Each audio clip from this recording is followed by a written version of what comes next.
Well, there's a clear indication coming in from the US Federal Reserve that a rate hike may be coming in as early as March.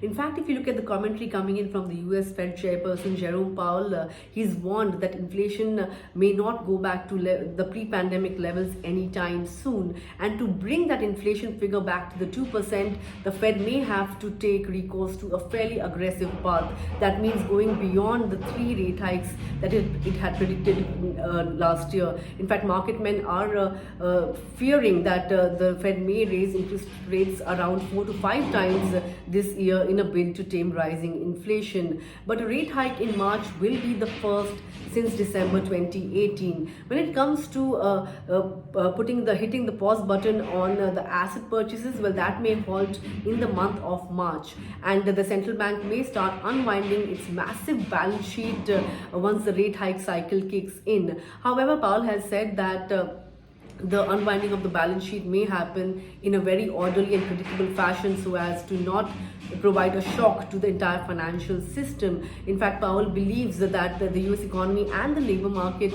are strong enough to withstand a fairly aggressive path from the US Federal Reserve. When you look at the market reaction, well, the Dow that was rallying as much as 500 points ahead of the Fed's press conference, but after that it kind of ended near session lows.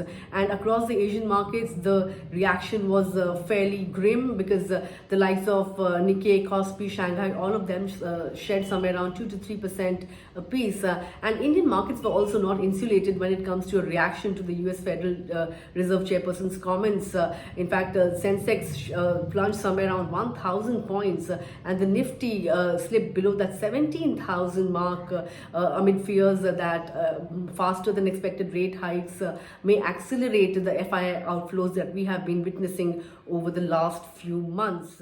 Question going into March, whether it will be a quarter percentage point hike or half a percentage point hike. But that is something that the market men will be watching out, whether or not Fed goes in for a more aggressive approach and increases interest rates by half a percentage point. That will be its first rate hike since December 2018.